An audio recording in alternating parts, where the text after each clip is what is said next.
Assalamualaikum warahmatullahi wabarakatuh. Halo, saya Aji Jairani. Halo, nama saya Asri. Halo, nama saya Deatri Komanasari. Hai, saya Kopi. Hai, nama saya Mela Tirtani Maladewi.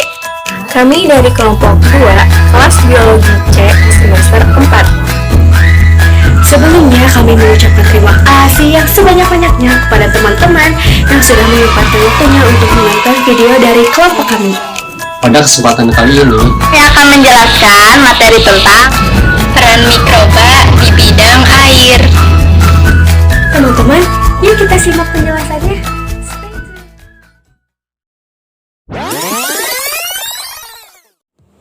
Nah, teman-teman, karena bahasan kita kali ini adalah mikroorganisme di bidang perairan, maka perlu teman-teman ketahui bahwa mikroorganisme adalah organisme berukuran sangat kecil sehingga dalam mengamatinya memerlukan alat bantuan. Mikroorganisme tersebut ada yang uniseluler, ada pula yang multiseluler. Ilmu yang mempelajari tentang mikroorganisme disebut mikrobiologi. Kemudian karena bidang yang akan kita bahas yaitu perairan, apa sih itu air? Air merupakan materi esensial bagi setiap makhluk hidup. Makhluk hidup memerlukan air untuk mempertahankan kelangsungan hidupnya. Secara umum, fungsi air adalah untuk melarutkan berbagai jenis senyawa organik, menstabilkan suhu tubuh dan merasakan berbagai reaksi kimia di dalam tubuh mikroorganisme. Di dalam perairan tersebut ada berbagai jenis mikroba yang hidup di dalamnya. Mikroba atau mikroorganisme tersebut ada yang menguntungkan, ada pula yang merugikan. Nah, untuk yang pertama saya akan membahas mikroorganisme yang menguntungkan.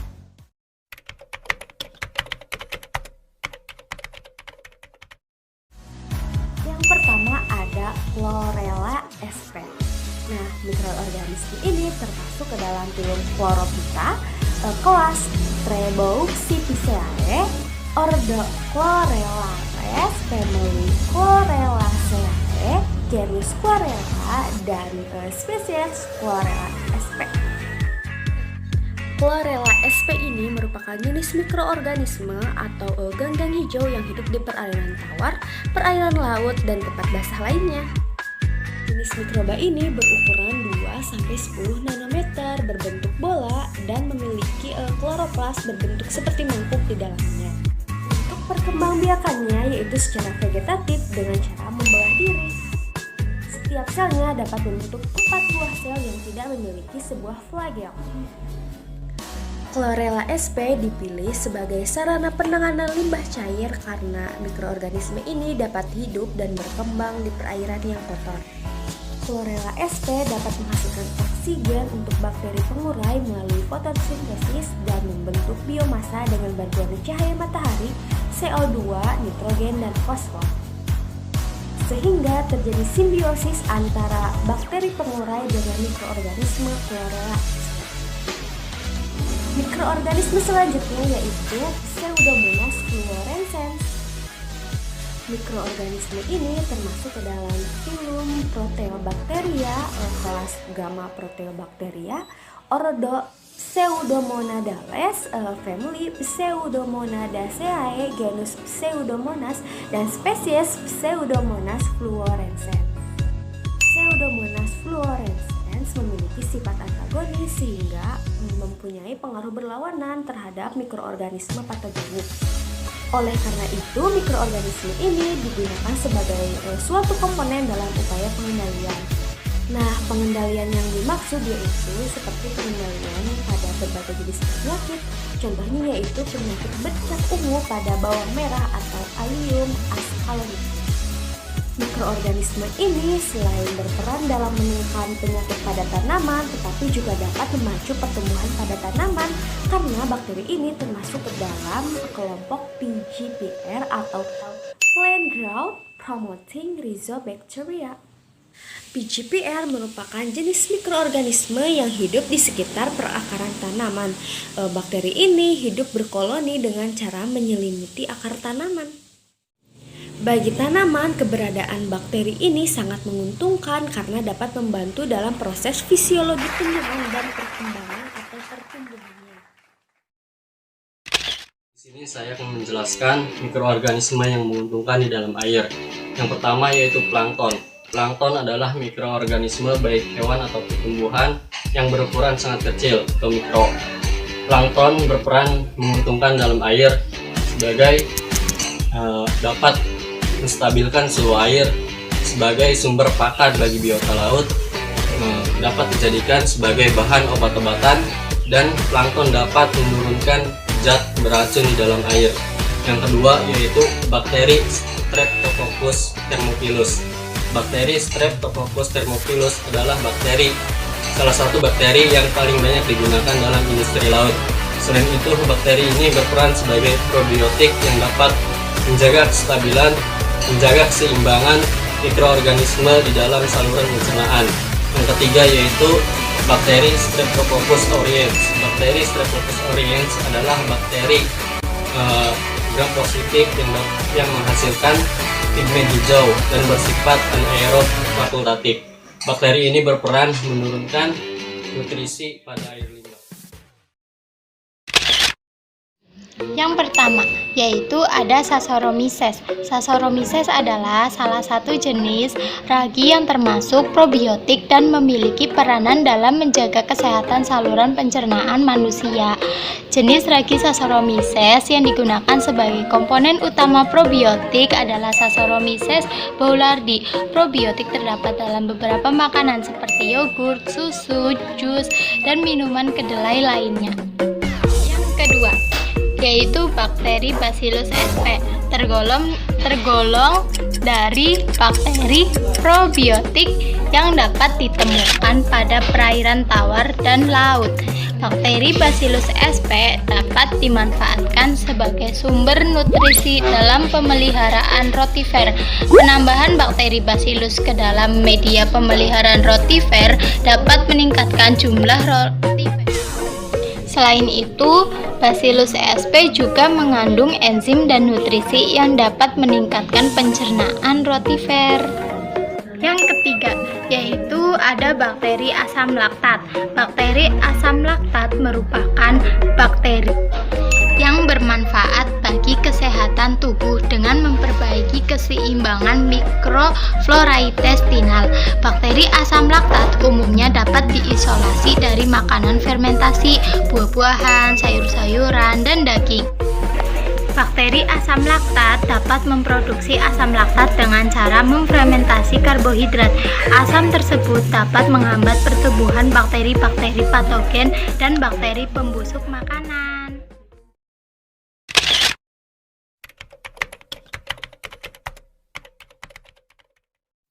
Ya, di sini saya akan sedikit menjelaskan mengenai peranan mikroba di dalam air yang merugikan.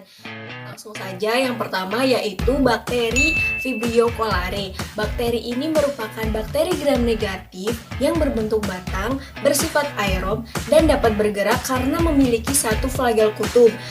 Memiliki panjang kira-kira 2-4 mm membentuk spora.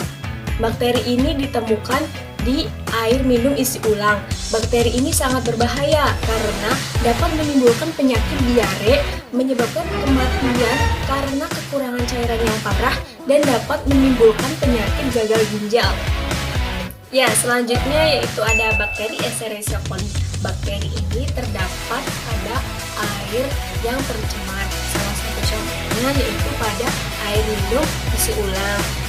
Air tercemar karena kotoran hewan pada saat pengolahannya. Bakteri ini dapat menimbulkan gejala seperti buang air besar terus-menerus dan muntaber atau diare yang disertai dengan muntah. Selanjutnya yang terakhir yaitu ada bakteri penyebab biokorosi. Biokorosi merupakan bakteri yang disebabkan oleh mikroorganisme yang berupa bakteri, jamur, maupun alga. Bakteri ini berperan pasif maupun aktif dalam menyebabkan korosi. Mikroba yang berperan paling penting dalam penyebabkan korosi adalah bakteri pengubah sulfida, dan hasil produknya yaitu sulfida berwarna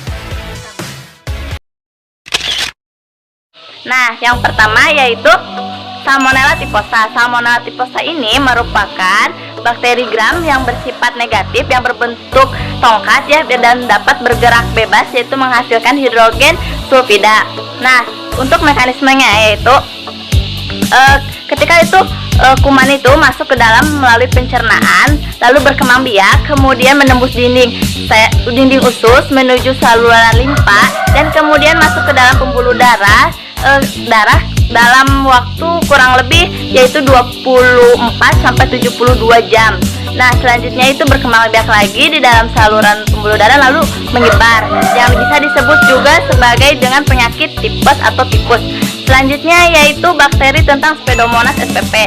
Pseudomonas spp ini merupakan bakteri gram negatif ya, yang berbentuk kapsul dan juga bersifat motil. Nah, dan berukurannya itu sekitar 0,5 sampai 1,0 sampai 1,0 mikrometer. Nah, terus menghasilkan dan tidak menghasilkan spora dan juga tidak dapat memfermentasikan karbohidrat. Nah, biasanya bakteri ini yaitu terdapat di rumput laut yang disebut juga dengan penyakit Icese. Nah, selanjutnya yaitu Staphylococcus aureus. Nah, aureus ini yaitu bakteri gram yang bersifat positif, yaitu berpigmen yaitu kuning dan ukurannya sekitar 0,8 sampai 1,0 mikrometer. Nah, yaitu bersifat anaerob fakultatif. Nah, selanjutnya yaitu untuk menghambatnya itu menggunakan tanin. Tanin itu merusak dinding sel dengan cara meracunin polipeptida dinding sel. Polipeptida dinding sel lalu menyebar, terjadinya tekanan osmotik atau fisik sehingga bakteri ini dapat mati.